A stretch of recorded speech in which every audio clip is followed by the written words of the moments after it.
Committee on Empowerment of Women juga Ïingdorbar Thawan ke Jilla Mikhlaya kala pentep bak Sorkar Jilla kadai cira pisah sanlak tengkah syakalong yang ki habret shipara ki bla subah syak penyap alau jong kupa ucu frisen jana hakami life hotrik jumang arjar puar Nongrah. Director General of Police Dr. Lajaram Bishnoi ke Chairperson of Meghalaya State Women's Commission Kong Pidala Toy bak Chairperson of Meghalaya State Commission for Protection of Child Rights Kong Yaman Langs Im hak arpotrik Julia gila lejban mi ikhmar ke committee halor jingjia kepala penparnya kreat yang jelah hibro kawai. Ke Chairperson ke committee Dr. Amperin Lingdo kala ong bak committee kala yo jingtip bak Trans Social Welfare kadang ya cakmat ban yo ai ya ketegi jingiram. Dengkat hak jingdon lang jong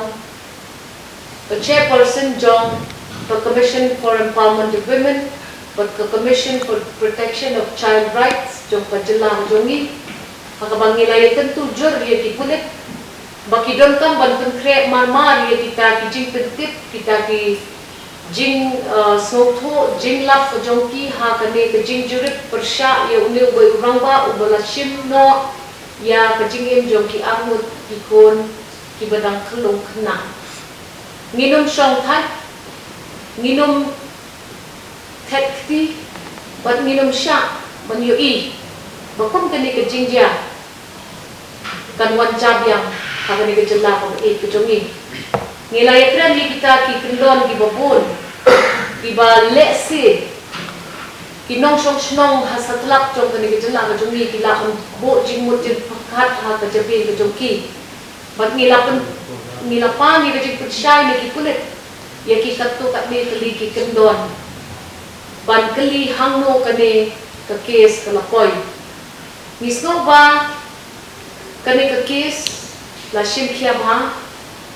misno ba kita ki jing lat ki jing duna hangi hantai omde ban sha bat la dadon kam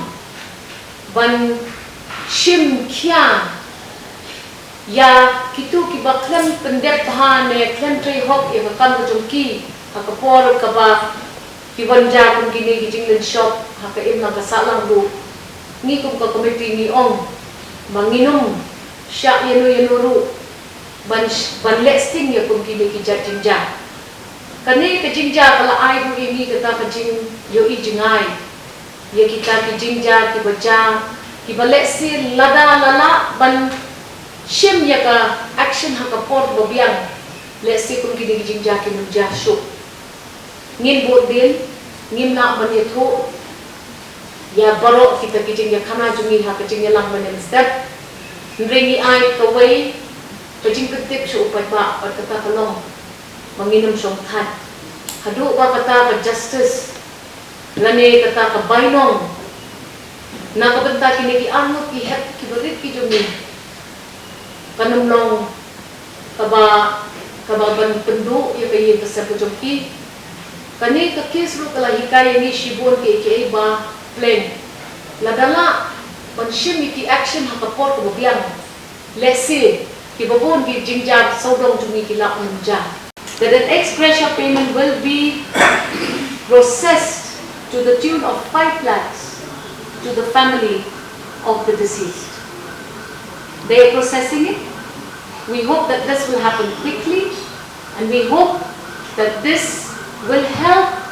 as an assistance to the family to fight this case in the court and to get the best of lawyers so that justice is not denied.